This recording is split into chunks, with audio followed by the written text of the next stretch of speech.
आपको ध्यान है 1971 में सुरक्षा परिषद में कौन गया था? पाकिस्तान, क्योंकि वो हार रहा था। और यहाँ पर भारत जाता है सुरक्षा परिषद में, जबकि वो जीत रहा था। मुजफ्फराबाद से मुश्किल से 20 किलोमीटर था और मुजफ्फराबाद में 1 दिन की मार्च चाहिए थी मुजफ्फराबाद जीतने के लिए। पाकिस्तान की फ़ौजें जो थी वो कई स्थानों से तो दुम दबा के और सर पर पैर रख के भाग चुकी थी। जो अंदर की बात है ना, ये रूस से जहाज आया ही नहीं है। अच्छा, ये पता चलने में आया कि दुबई से इंडिया आया और इंडिया से फिर पाकिस्तान में खरीदा गया। बिल्कुल, ये पहले रशिया से इंडिया गया, इंडिया में रिफाइन हुआ ऑयल और वहाँ से दुबई और दुबई से फिर वापस आया, तो फिर इनको महंगा ही पड़ना। आपको लग रहा है कि जाना चाहिए था प्राइम मिनिस्टर शहबाज? मोदी जी ने अध्यक्षता करते हुए जो बातें कही वो है निश्चित रूप से ध्यान देने योग्य हैं, और जो बड़ी बात उन्होंने कही सबके सामने, जबकि आप देख रहे हैं कि वहाँ पे शी जिनपिंग बैठा हुआ है और वहाँ पे है हमारा पाकिस्तान का सरपरस्त यानी प्रधानमंत्री बैठा हुआ है वहाँ पे, शहबाज शरीफ। देखिए जी, मैं तो बस इतनी बात कहूँगा कि एक दफ़ा तो इंडिया वालों को उनका पायलट वापस मिल गया था, ठीक है, तो दूसरी दफ़ा हमें वापस नहीं करेंगे। इसकी माँ का भोला चेहरा। ये जो घर में घुसने वाली बात है ना, इंशाल्लाह पाकिस्तान से ज़्यादा ज़बरदस्त कौम और फौज कोई भी नहीं है, ठीक है? अल्लाह के फजल से किसी की जरूरत नहीं है जो पाकिस्तान को घर में घुस के मारे। हम शेर हैं और शेर रहेंगे। प्रेसिडेंट पुतिन की तरफ से ये तारीफ की गई। मैं आपको बल्कि आपके सामने खबर ही एग्जैक्टली रख के देती हूँ, जिसमें जो प्रेसिडेंट पुतिन है उन्होंने ये कहा है कि prime minister Narendra Modi a big friend of Russia. एक तो ये बोला, एक बड़ी वाज़ेह जो है ना वो पॉलिसी है कि अगर आप ऐसी कोई बात करते हैं जिससे एससीओ की जो स्मूथ रनिंग है उसमें रुकावट आती है, तो आपकी जो मेंबरशिप है वो कैंसिल की जा सकती है। सभी को जय हिंद दोस्तों, आप सभी का हार्दिक स्वागत है रिएक्शन एंटरटेनमेंट टीवी पे। तो आशा करता हूँ कि आप सब लोग बहुत अच्छे होंगे। जैसे कि हम सब जानते हैं कि भारत में एससीओ का वर्चुअल मीटिंग ऑर्गेनाइज करवाई गई, जहाँ पे एससीओ कंट्रीज़ के सभी हेड ऑफ द स्टेट ने ये मीटिंग अटेंड की, और हमने देखा कि भारत के प्रधानमंत्री ने शहबाज शरीफ को भी न्योते भेजा था। और जब ये मीटिंग हुई तो आपने देखा मोदी जी और शहबाज शरीफ आमने सामने बैठे थे, और मोदी जी ने इतनी खरी खरी सुनाई, खासकर क्रॉस बॉर्डर टेररिज्म को लेके, कि पाकिस्तान और शहबाज शरीफ यानी उनके प्रधानमंत्री का मुंह लाल हो गया। तो चलिए आज हम इसी पे देखेंगे कि पाकिस्तानी रिएक्शन और पाकिस्तानी मीडिया इस बारे में क्या सोचता है। तो ये वीडियो बहुत इंटरेस्टिंग होगी, इसे अंत तक देखें, और चैनल पे नए हैं तो चैनल को सब्सक्राइब कर दें। तो चलिए बिना किसी देरी के इस वीडियो की शुरुआत करते हैं। जय हिंद, जय भारत। रोहित भाई, भारत ने इतना तेल ले लिया है रशिया से कि दुनिया भर का तेल निकाल दिया, और वहां से तेल लेके पूरी दुनिया को बेचा जहां पे सैंक्शंस लगे हुए थे। तो अमेरिका कुछ नहीं कर पाया, उन्होंने क्यों तक नहीं करी। आपको क्या लगता है, जब रशिया के मामले में जहां जो कि उनका बहुत ही सॉफ्ट कॉर्नर है, रशिया इज अ सॉफ्ट, जैसे हम कहें कि इंडियंस के लिए पाकिस्तान नाम एक बड़ा ही नेगेटिव वर्ड है, ऐसे अमेरिकन के लिए रशिया एक प्रॉब्लमेटिक नेम है। तो वहां पर हमने पीछे नहीं हटे। ईरान तो कहीं भी खड़ा नहीं है उनकी पूरी पावर गेम के अंदर। इट इज जस्ट कि हमने दिखा दिया हम वही काम करेंगे जो हमारे नेशनल इंटरेस्ट में है। एंड अमेरिका इस चीज को समझता है कि इंडिया ने अपना स्टैंड लेना शुरू कर दिया। ये रिमोट कंट्रोल की सरकार नहीं है कि कंट्री के अंदर भी रिमोट कंट्रोल था और बाहर से भी रिमोट कंट्रोल से गवर्नमेंट चलती थी। जो वो कहते थे वो हमें करना पड़ता था। अब now we take a stand. अब आपने कभी देखा है कि इंडिया के फॉरेन मिनिस्टर की जो वीडियोस हैं, उनके जो क्लिप्स होते हैं या उनके जो मैसेजेस हैं पूरे वर्ल्ड में वायरल हो रहे हो इंडिया के फॉरेन मिनिस्टर के? आपने कभी भी सुना नहीं था 70 सालों में। जो आज हम देख रहे हैं कि रविशंकर जो ये हैं अपने जयशंकर जी, इनके जो मैसेजेस हैं पूरे वर्ल्ड में वायरल होते हैं। This is the power of our country कि हमने अपना स्टैंड लेना शुरू कर दिया। हम अपने फायदे की बात सोचते हैं, हमारे नेशनल इंटरेस्ट की, नॉट पर्सनल इंटरेस्ट। भाई 2008 में तो पर्सनल इंटरेस्ट के चक्कर में तो हमारे पप्पू ने वहां पर आके एग्रीमेंट कर लिया था चाइना में आकर और पूरे देश का सौदा कर दिया था। वो काम बंद हो गया एंड अमेरिका नोज इट कि अब हमें आर्म ट्विस्टिंग नहीं कर सकते वो। सो अमेरिका को देखिए, India has balanced all the relations beautifully. आप देखिए रशिया के साथ भी हमारे वैसे रिलेशंस है जैसे अमेरिका के साथ हैं, और उधर सऊदी अरेबिया के साथ भी अच्छे रिलेशन है और ईरान के साथ भी हैं। सो इंडिया को पता है कि मुझे अपने रिलेशंस को कैसे बैलेंस करना है।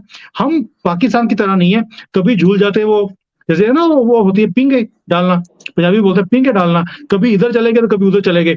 इंडिया वो काम नहीं करता। We remain in the centre and we have relation everybody, और हमें मेंटेन करने आते हैं। और मोदी जी की यही खासियत है कि किसी को नाराज नहीं करते और सब की तरफ से कोशिश की जाती है, पाकिस्तान हमारी की तरफ से को मदद तो कुछ करती है, अच्छा, और लेकिन इसमें अमेरिका नहीं चाहता। मैं आज सच्ची बात बता रहा हूँ, अमेरिका नहीं चाहता कि इनके तल्लुकात बेहतर हो। मोदी साहब को ये बोलना है मैंने कि हम सोए हुए नहीं हैं। अच्छा, हमारे अंदर इंसानियत है, हम इंसान ठीक है। हैं। आपने कोई पंगा लेना है ना हाँ। तो लेके देखो इंशाल्लाह, तो फिर पहले हम आपको बताएंगे हम क्या हैं। वो पहले भी आपने एक पंगा लिया था, 2 त्यारे खत्म करवाए आपने, ठीक है। फिर आना है तो आ जाए। ये नरेंद्र मोदी का पैगाम है, मैंने देखा।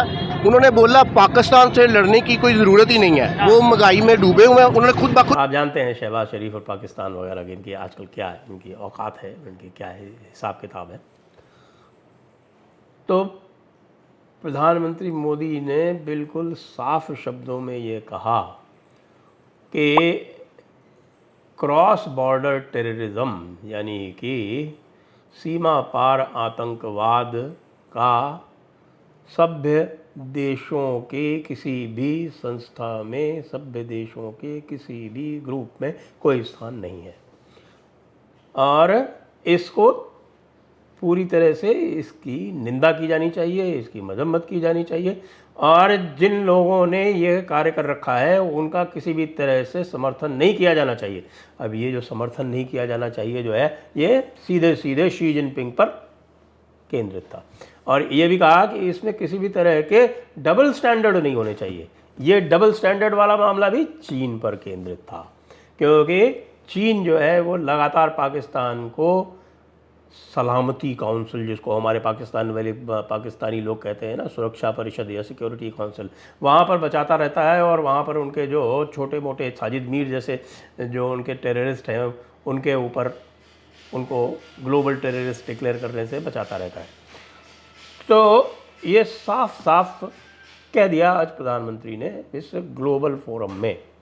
ग्लोबल फोरम तो नहीं कहेंगे इसको, रीजनल फोरम में, इस रीजनल फोरम में कह दिया। और ये बात जो है, ये आप जानते हैं कि प्रधानमंत्री मोदी जो हैं वो G20 की बैठकों में भी लगातार इसके ऊपर पूरा जोर दे रहे हैं। अब आप सोचिए कि इसके बाद क्या होता है। प्रधानमंत्री का तो अध्यक्षीय भाषण था। अध्यक्षीय भाषण देने के बाद जब पाकिस्तान का नंबर आया तो पाकिस्तान क्या इसका काउंटर देता है, आपको पता है क्या करता है वो?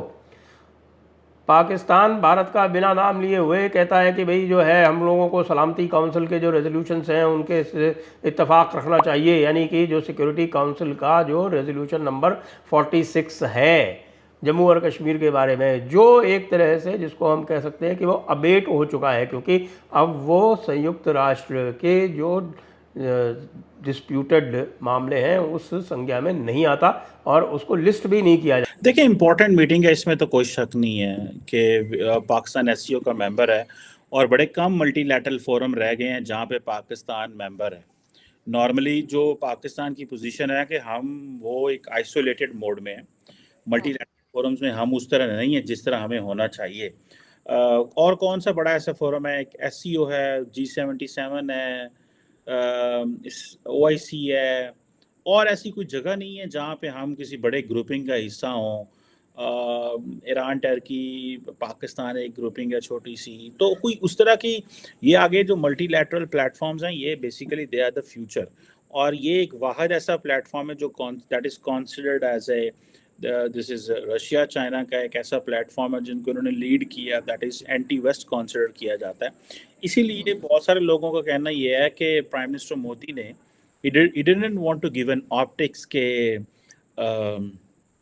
जैसे वो बाइडेन साहब को मिल के आए हैं तो वो इस प्लेटफॉर्म को में मोदी शी जिनपिंग को मिलते या जो है वो पुतिन साहब को मिलते, तो उन्होंने इसको वर्चुअल बना दिया। लेकिन साथ में कई लोगों का कहना यह है कि because Putin was busy in war और बहुत सारे उनके मसले चल रहे हैं, फिर वहाँ पे एक इंसर्जेंसी भी छोटी सी हो गई, तो वो भी एक चीज़ जो है वो है, इस वजह से शायद वो नहीं आया। फिर शी जिनपिंग भी नहीं आना चाह रहे थे तो उन्होंने वर्चुअल कर दिया।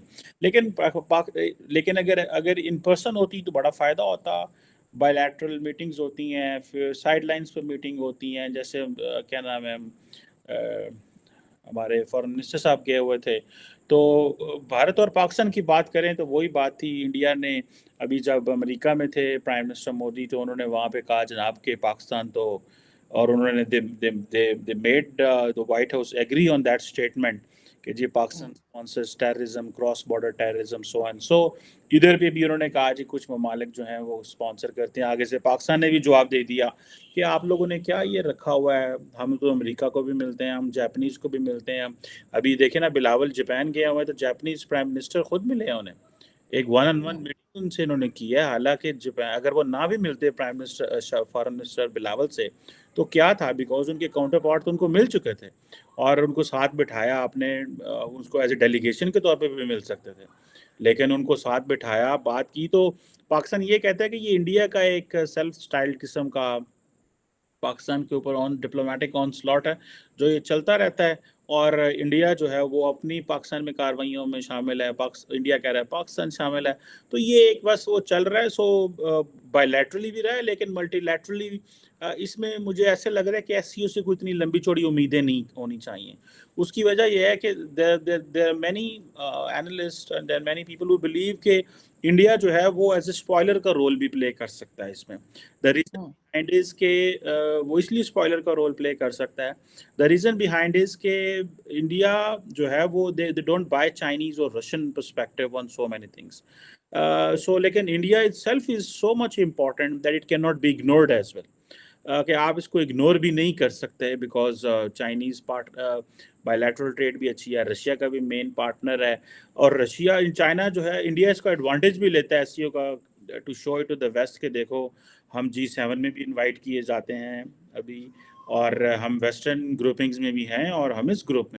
तो दोस्तों आशा करता हूँ कि वीडियो को आपने अंत तक देखा होगा और वीडियो आपको बहुत पसंद आई होगी। ऐसी इंटरेस्टिंग और लेटेस्ट वीडियोस देखने के लिए आप चैनल को सब्सक्राइब कर सकते हैं। और आपने देखा कि एससीओ की मीटिंग के बाद पाकिस्तानी मीडिया कितना बौखलाया हुआ है, जहाँ पे भारत ने पाकिस्तान को ऑनलाइन भारत में बुला के खूब बेइज्जत किया, जिसकी वजह से पूरे पाकिस्तान में इस बारे में चर्चा है। तो आशा करता हूँ कि वीडियो आपको पसंद आई होगी।